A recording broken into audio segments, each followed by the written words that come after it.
Cease fire लागू होने के 3 घंटे बाद ही पाकिस्तान ने एक बार फिर से दिखा दिया कि आखिरकार वो अपने वादे से हमेशा मुकर जाता है, अपनी बातों से हमेशा मुकर जाता है। लेकिन इसी बीच सबसे पहले इस बुलेटिन में आपको इस वक्त की बड़ी खबर बता दें, और ये बड़ी खबर है वहां के पीएम शहबाज शरीफ से। एक तरफ पाकिस्तान करता कुछ है लेकिन बोलता कुछ और है। भारत के पलटवार से पाकिस्तान घुटनों पर आ गया शहबाज शरीफ ने सीज फायर का जिक्र किया और कहा है कि भारत से बातचीत के लिए हम तैयार हैं। एक तरफ सीज फायर का ऐलान हुआ और उसके 3 घंटे बाद ही हमने देखा कि जम्मू कश्मीर, गुजरात, राजस्थान, पंजाब में ड्रोन अटैक्स किए गए, जिसे कि भारतीय सेना ने नाकाम भी कर दिया।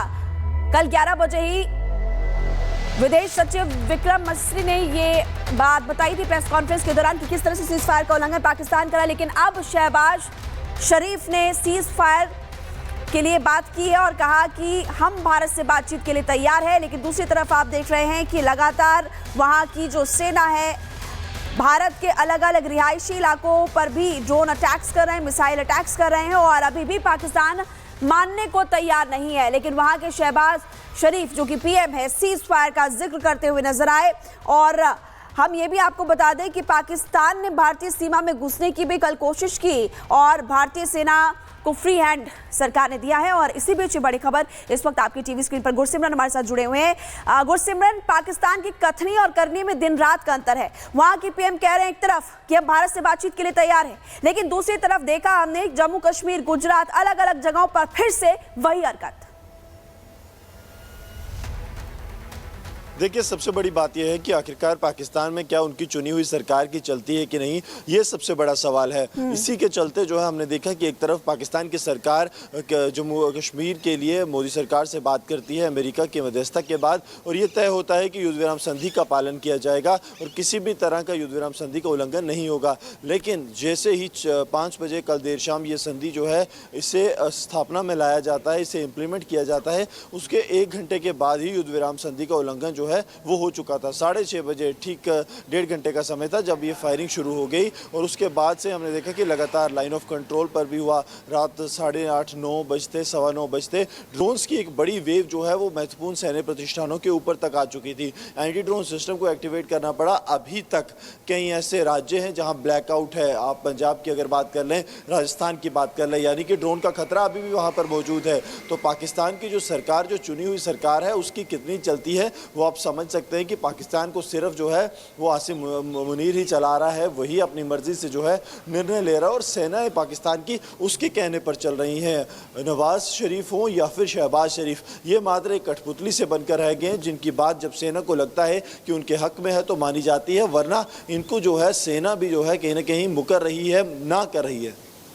बिल्कुल गुरसिमरन, आप महत्वपूर्ण जानकारी दे रहे हैं, लेकिन ये भी बताइएगा, क्योंकि जिस तरह से आप जम्मू कश्मीर से एक जानकारी तमाम दर्शकों तक लगातार पहुंचा रहे हैं, ये जानकारी दीजिए कि हमारी सेना ने मुंहतोड़ जवाब दिया है, लेकिन क्या कोई घायल तो नहीं हुआ है इसी दौरान, और क्या जानकारी मिल रही है? देखिए महिमा, इस तरह की कोई जानकारी नहीं है कि किसी भी तरह का एक्सप्लोजिव ड्रोन से अटैक हुआ हो या फिर जो सशस्त्र सुरक्षा बल सरहद पर तैनात हैं उनमें से कोई घायल हुआ हो। कल सुरक्षा बलों ने जो भी फायरिंग की है वो टारगेटेड फायरिंग थी। कहीं उन्होंने ये सुनिश्चित किया कि अपना कोई नुकसान ना हो, क्योंकि कल की अगर बात करें तो कल बीएसएफ के एक सब इंस्पेक्टर कुछ देर पहले, यानी कि पहले पहर में उनकी जो है शहादत हुई थी। उसके अलावा भारतीय सेना के एक जवान भी जो है उन्होंने अपना सर्वस्व नियंत्रण रेखा पर न्योछावर किया था। तो उससे चुनौतियाँ जो है वो काफ़ी ज़्यादा बढ़ गई थी जी सेनाओं के लिए भी कि पाकिस्तान अब निशाना बना रहा है। लेकिन कल शाम कोई ऐसी घटना जो है वो सामने नहीं आई, और ना ही किसी तरह के आम नागरिक को जो है युद्ध विराम संधि के उल्लंघन से चोटें आई हैं। बिल्कुल, भारतीय सेना लगातार मुंहतोड़ जवाब दे रही है। गुरसिमरन, आपके पास लौटेंगे, लेकिन इसी बीच एक बड़ी खबर अपने तमाम दर्शकों को बता दें। चीन के विदेश मंत्री ने एनएस भारत पाकिस्तान के बीच तनाव को लेकर चर्चा की। चीन ने पहलगाम आतंकी हमले की निंदा भी की है। और देखिए, बड़ी खबर इस वक्त हम बता रहे हैं, और आपको बता दें कि चीन के विदेश मंत्री ने बात की एनएस अजीत डोभाल से। हालांकि पहलगाम हमले की निंदा भी की, लेकिन दूसरी तरफ दिखाई दे रहा है कि कैसे वो पाकिस्तान के साथ है। गुरसिमरन, लगातार साफ तौर पर हम देख रहे हैं कि एक तरफ पहलगाम हमले की निंदा, आतंकवाद को लेकर बयान, लेकिन उसी पाक का साथ ये चीन दे रहा है। देखिए, चीन जो है वो सिर्फ पाकिस्तान को नहीं देख रहा है, चीन अपने बिजनेस को देख रहा है। चीन जो है चाइना पाक इकोनॉमिक कॉरिडोर को देख रहा है, जहां से उसको फ़ायदा होने वाला है। और चीन हमेशा से जो है किसी भी देश या किसी का सगा नहीं रहा, वो सिर्फ पैसों का और अपनी जो है इकोनॉमी को बढ़ाने का सगा रहा है। यही जो है वो पाकिस्तान के साथ भी कर रहा है। पाकिस्तान को लगता है कि चीन उसका जो है ऑल वेदर फ्रेंड है, यानी कि हर गम और हर खुशी में उसके साथ रहेगा। लेकिन सच्चाई ये है कि जब तक पाकिस्तान के पास पाकिस्तान अधिकृत जम्मू कश्मीर है, चीन के पास रहने के पाकिस्तान के साथ रहने का सबसे बड़ा कारण सीपैक है। अगर सीपैक ना हो तो चीन पाकिस्तान को कब का अकेला छोड़ चुका होता। लेकिन अब क्योंकि हालात चीन के लिए भी ऐसे हैं कि चीन को कहीं ना कहीं निवेश चाहिए, पैसा चाहिए, और पाकिस्तान जो कि कटोरा लेकर घूम रहा है, उसे चीन से बढ़िया दोस्त हाल फिलहाल में तो कोई मिलता दिख नहीं रहा। लेकिन इस बीच NSA अजीत डोभाल के साथ चीन के जो विदेश मंत्रालय के बातचीत हुई है, उससे एक बात बिल्कुल साफ है कि चीन ये नहीं चाहता कि पाकिस्तान किसी मुश्किल में रहे। वो चाहता है कि चीज़ें जो हैं ऑन ग्राउंड डीएस्केलेट हों, क्योंकि उन्हें पता है कि अगर भारत जो है एग्रेसिव पोस्चरिंग करता है तो सबसे बड़ा खतरा सबसे पहले सीपैक पर आएगा, क्योंकि वो तो पाकिस्तान अधिकृत जम्मू कश्मीर में है। जी बिल्कुल गुरसिमरन, और इसी बीच अब वो लगातार पाक का साथ दे रहा है। लेकिन एक और बड़ी खबर अपने दर्शकों को बता दें, पाकिस्तान ने चीन का शुक्रिया किया। शहबाज हमारा सबसे भरोसेमंद दोस्त है, तो यहाँ पर आपको दोस्ती नजर आ रही है। पाकिस्तान ने चीन का शुक्रिया किया। एक तरफ चीन पाकिस्तान का साथ लगातार दे रहा है। कारण आपको गुरसिमरन समझा भी रहे थे कि आखिरकार चीन ऐसा क्यों कर रहा है, इसके पीछे का कारण क्या है, क्योंकि वो हमेशा अपने बिजनेस को ही देखता है। और पाकिस्तान ने चीन का शुक्रिया भी अदा कर दिया है। ये भी आपको बता दें कि सबसे भरोसेमंद दोस्त पाकिस्तान चीन को अपना बता रहा है। और इस वक्त विवेक भी हमारे साथ जुड़े हुए हैं। विवेक, लगातार हम बड़ी खबर बता रहे हैं कि किस तरह से सीज फायर का उल्लंघन पाकिस्तान की तरफ से किया गया, चीन कैसे साथ दे रहा है उसकी जानकारी भी दे रहे हैं। लेकिन आप इस वक्त अमृतसर में मौजूद है, वहां से क्या जानकारी? जी, मैं अमृतसर और पठानकोट दोनों जगहों पे लगातार मूव कर रहा हूं। अभी फिलहाल मैं पठानकोट में हूं।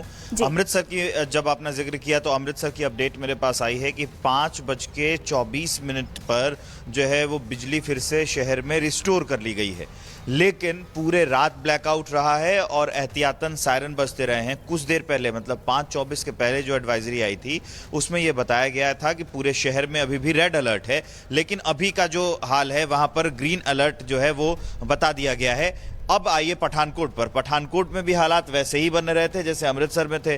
बिजली अभी कुछ देर पहले रिस्टोर की गई है। पूरे शहर में जो है वो ब्लैकआउट रखा गया है एहतियातन, क्योंकि लगातार इस इलाके में कुछ ड्रोन भी देखे गए हैं। इसकी वजह से, हालांकि उन्हें इंटरसेप्ट करने की अब तक कोई खबर ऑफिशियल नहीं आई है, लेकिन हाँ, कल रात को यहाँ के आसमान में जो है वो ड्रोन जो है वो देखे गए थे।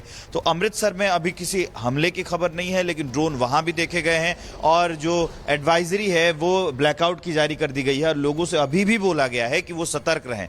ऐसा है कि जब 5:24 पर जो नई एडवाइजरी थी अमृतसर प्रशासन ने, मतलब डीसी अमृतसर ने दी थी, उसमें ये साफ लिखा गया था कि अभी ग्रीन सिग्नल है, आप अपना काम कर सकते हैं, लेकिन वहां पर अभी भी लोगों को संभल के रहने को कहा गया है। अगर जरूरत ना हो तो बाहर ना निकले, घर के अंदर ही रहें।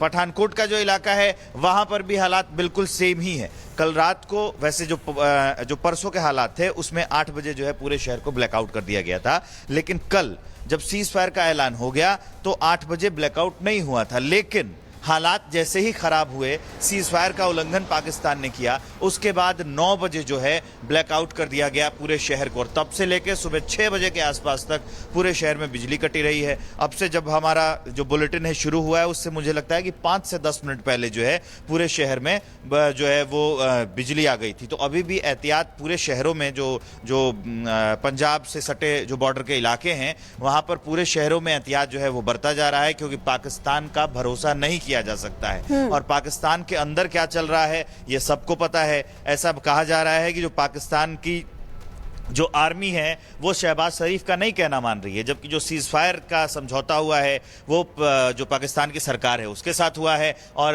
लेकिन जो मुनीर है वो नहीं चाहता है कि सीज फायर। और मुनीर क्यों नहीं चाहता है? क्योंकि उस पर आतंकी संगठनों का दबाव है। पाकिस्तान की मिलिट्री और आतंकी संगठन दोनों एक ही साथ मिलकर काम करते हैं।